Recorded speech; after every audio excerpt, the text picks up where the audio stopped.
ప్రపంచ పర్యావరణ దినోత్సవం సందర్భంగా సిద్దిపేట జిల్లా గజ్వేల్లో హైదరాబాద్ శంషాబాద్ కు చెందిన ప్రముఖ వ్యాపారవేత్త సిద్దురెడ్డి ఆధ్వర్యంలో మొక్కల పంపిణీ కార్యక్రమం నిర్వహించారు.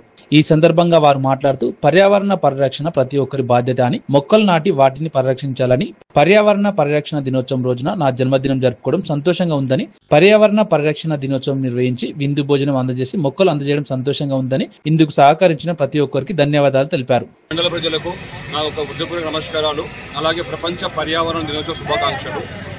నేను సిద్దురెడ్డి కందకట్ల, మాది శంషాబాద్ గ్రామం. నేను ఎవ్రీ ఇయర్ ఈ మొక్కల కార్యక్రమం చేస్తాను, ఎందుకంటే ప్రపంచ పర్యావరణ దినోత్సవం రోజే కాకుండా రెగ్యులర్ చేస్తాను. నా మోటివ్ ఏంటంటే 1,00,000 మొక్కలు నాటడం. సో ఈ 1,00,000 మొక్కలు ఒకే దగ్గర కాకుండా మన తెలంగాణ స్టేట్లో, పక్క స్టేట్లో ఎక్కడ ప్రతిసారి నాటించాలనుకుంటున్నా. స్పెషల్గా ఈసారి గజ్వేల్కి వచ్చాను. ఒక 5,000 మొక్కలు తీసుకొచ్చాను, ఇక్కడ ఉన్న ప్రజలకు అందరికి ఇచ్చాను.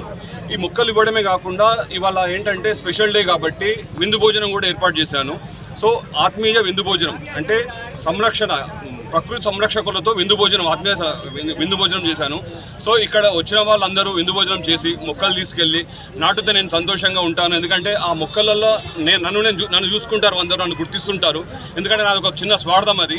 సో ప్రతి ఒక్కరూ ప్రపంచ పర్యావరణ దినోత్సవం కాకుండా మన ప్రకృతిని కాపాడుకోవాలి, ఆ ప్రకృతి మనల్ని కాపాడుతుందని చెప్పేసి నేను ఒక గట్టి సంకల్పంతో ఉన్నా. సో ఇక్కడికి ఈ ప్రోగ్రామ్ చేయడానికి నాకు సహకరించిన మన యాష్ప్లూయెన్స్ టీమ్ అండ్ డయాసాట్ William, Harsha, Sai plus Chanti sir, తర్వాత ఇక్కడ మీ పేరు సాయి గారు, అంటే ఇక్కడ మనస్వి, వీళ్ళందరూ నాకు సపోర్ట్ చేశారు. వీళ్ళందరూ కూడా నా హృదయపూర్వక ధన్యవాదాలు. అలాగే మీడియా మిత్రులు,